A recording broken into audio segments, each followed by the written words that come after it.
Welcome to a new edition of the Neon Jazz interview series with the Jerusalem, New York City contemporary jazz group called Friendy. We spoke to them from Israel about their newest 2020 CD that happens to be their debut called Friendy Fire. The band is Zohar on sax, Noam on piano, Daniel on bass, and Shai on the drums. This band hosts an explosive collection of original compositions fusing supercharged rock with contemporary jazz, while also drawing inspiration from animated Japanese TV shows and films. Their vision is to create a powerful musical experience that mixes a strong rhythmic feel with an abstract environment. Enjoy the story. Hey, guys, thank you for reaching out to the show. Thank you for taking a minute out. I am always amazed at how many wonderful jazz groups are going down around the world. So thank you for taking a minute out. Thank you. Thank you for having us today. You bet. Thank you. Jazz, which is a really cool name. Right on. Thank you. It's kind of a cooperative. There's a cat that I do my show with. His name is John Christopher, and he has a show called The Neon Beats. So we kind of have a theme here. But and how's Israel today? We're very thankful for the situation in Israel because of the vaccines, everything has been slowly opening up, and live shows are coming back. And we had, I think, since everything opened up, as a band we've done 2 different live shows already, which has been amazing, and we're just so thankful to be able to play. Yeah, people are super appreciative towards music those days, even than before, because they haven't seen a live show in in a year or something. So very special. Oh man, you said it. I actually went and saw a live show towards the end of March, and I was just amazed. And it's all coming back. There's little things about the world that are waking up. So as we move forward, I think we're getting closer to the end of this than we ever have. So, and you all, speaking of a pandemic, and, I've interviewed a lot of bands over this last year during the pandemic, and it kind of started out with no one knew this was going to happen. It's a bummer when you have new material because you have no way to, do any live shows. But it's now, this is the only way that a band can communicate with the audience is releasing live music. Or I should say releasing albums. So I guess my question to you is this. How does this feel to get a product, to get your project into the fans' hands after all this time without them not being able to see you live? It's amazing, because when we released our album, it was also after almost a year of not being able to play live. And it was just, the build-up was very long. And to be able to release it into the world and have thousands of people listen to it was just amazing, and just it feels great. Does anyone have anything else to say about that? Yeah, actually, I want to also say something. Yeah, I guess we were really eager to get it out already, and we're very thankful for the people in GSI that helped us, because maybe it is because of the corona, but we did get a pretty decent exposure for some tracks and for some stuff in the album. So, and it, if it weren't for the corona, it might have been a little different. I don't know, maybe because people were in their house, we could get some actually different results, maybe better results in some live, regarding some streaming amounts. What do you all ultimately want the listener to get from this experience? How do you want them to feel about what you've put out for them? Well, for me personally, it's I want people to feel a certain emotion. It doesn't matter if whether it's anger or happiness or sadness. I would like people to feel something. And I think it's very important. And also it's important for me to people to dance and move while they're listening to our music. And have I think we actually talked about it as a group that we would really like to have like the element of surprise while playing. So we want people to be surprised by our music. Talk to me about how the band came together. How did you all kind of collectively get together and start this venture? Zohar, the sax player. I'm Noam, the piano player. Zohar's the sax player, and Shai, the drummer, and I have met like in middle school. We went to like this Jerusalem Academy of Music, high school, middle school, and we started playing together basically since we were like 12 years old. And our whole path has been like just basically like together since we started.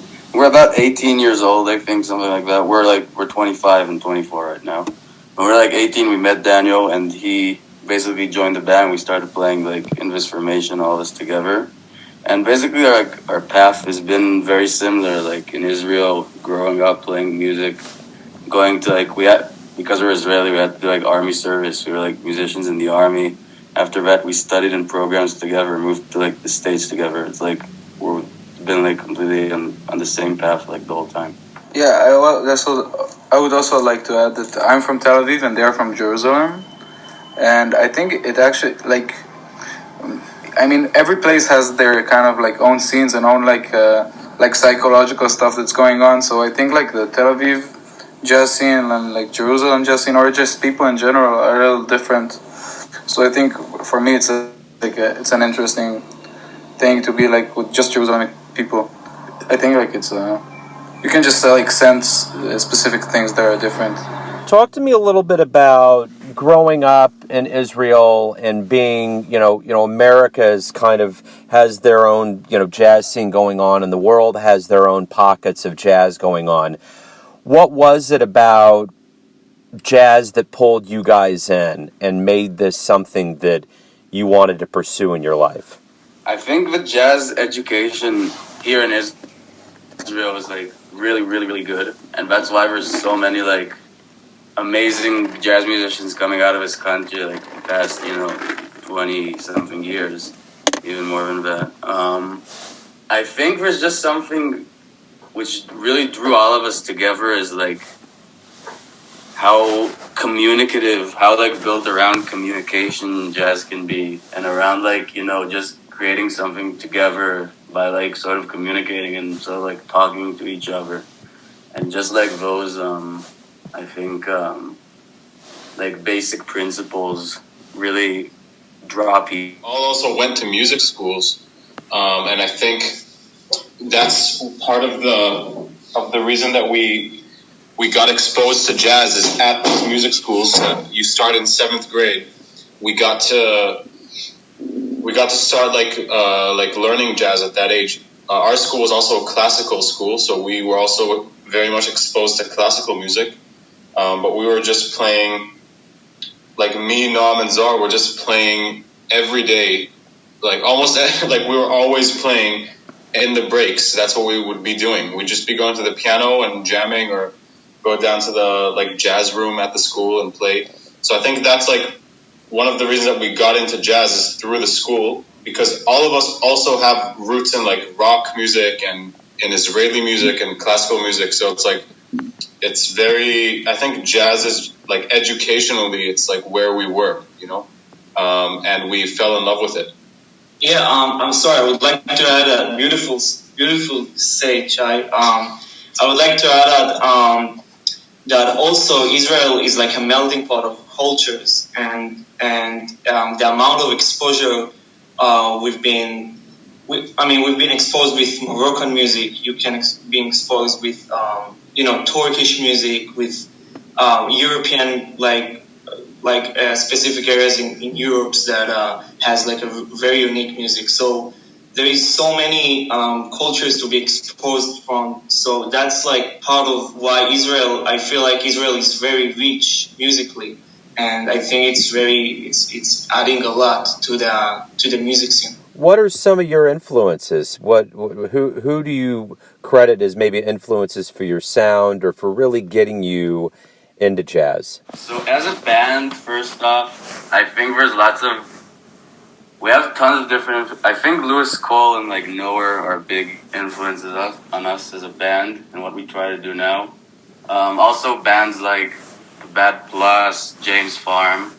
I think each of us has his own influences as like an individual, and that also comes in a lot in our music. I know for like myself, I really like Alan Holdsworth, the guitar player or like Paul Bley. I mean, you guys can go too. I mean, I don't want to state everyone. We're also influenced by stuff that are not just jazz. I mean, for jazz, for me, I was really drawn in by Bill Evans in the beginning more, and still, of course. And I think Coltrane is also like a big influence. And I feel like I was also very influenced by music like the Pixies or like Bjork and stuff like that. And I think like each one of us has like their own music that we're influenced by. I think we're also influenced by a recent band called Big Thief. That harmonically and melodically, we have some things that I think we're inspired by. I would also want to say, just thinking about it as a band and how we play and how we used to play and how we play now.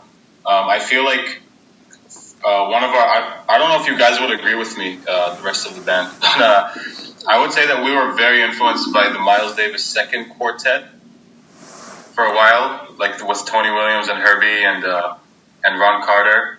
And I just in the way that we still play that way, but mostly like how we've played for many years, where it's very open. Things like there's a lot of place for improvisation. Yeah, and would you guys agree with that? That's like part of one of our biggest influence as like a sound of a band. For me, definitely. Yeah, I agree. Yeah, 100%. Sure. What's the future for you guys? How do you guys see things kind of unfolding? Not only as we, start getting into live gigs and moving out of this, but just kind of as a band. What's kind of the aim of what you guys want to do? I feel like this year we've been evolving a lot. I mean, we recorded this album in New York when we were just in the start of it, so we were like, I feel like we were playing more contemporary and jazz, and right now we feel like we feel more of a rock band in a lot of senses, and I forgot to mention that we are well influenced by anime music, Japanese TV and that culture. And right now we're actually working on anime covers of anime shows, and part of our vision is to be involved with the Japan industry and anime music and rock music in general to reach different audiences. So yeah, that's we have that on our mind. If you like to add something, guys. Just in regard to Joe's question about like where we see ourselves in the future, I think also just we've been like reaching out to clubs. Like this whole period, we've been reaching out to clubs in Europe and in the United States and trying to organize some kind of tour. And it's always just been on hold. Everything's been on hold. Like there's so much uncertainty. But I think definitely a plan of ours is to tour with this music because we feel like we have a lot to give, and we really, really want to be able to travel and play with the music and reach a wider audience. I'd like to add, like, I think we like really believe it. We already have like a unique sound, which is ours, and it sort of you can feel it in anything we sort of do, and we're trying to like just branch out with that sound right now, and we're also like composing even music for video games, which we want to like get into that industry too. So we're just really trying to like take our sound and just write as much as possible and really just branch out and do lots of different things. I would also just want to add one last thing, is that we're also like, we used to be just acoustic, but now we're also playing like a lot of electronic instruments. I mean, I play electric bass a lot, also with a pick, because I like to play bass with a pick, like it. and Noam is playing keyboards also and synths. So we're also like, and sometimes we even like we have some vocals in some songs. We want to like expand like to more stuff, and also like improvisational music that is not just acoustic. I think we're interested in that too, and like to expand like the boundaries of that as well. Right on. Well, hey, guys, thank you for reaching out to the program. Thank you for sending over the music. I look forward to profiling your music and your story on the show. Good luck with the album and the return to the stage. I appreciate it. Thank you so much, man. Thank you so much for listening. Yeah, meeting you. Have fun at campus. Thanks for listening and tuning in to another Neon Jazz interview, where we give you a bit of insight into the finest cats in Israel, Kansas City, and spots all over the world, giving fans all that jazz. And thanks to all the members of Friendy for their time, music, and story. If you want to hear more interviews, go to Famous Interviews with Joe Domino in the iTunes Store. Visit Neon Jazz at youtube.com, and for everything Neon Jazz all the time, go to the neonjazz.blogspot.com. Until next time, enjoy the jazz, my friends.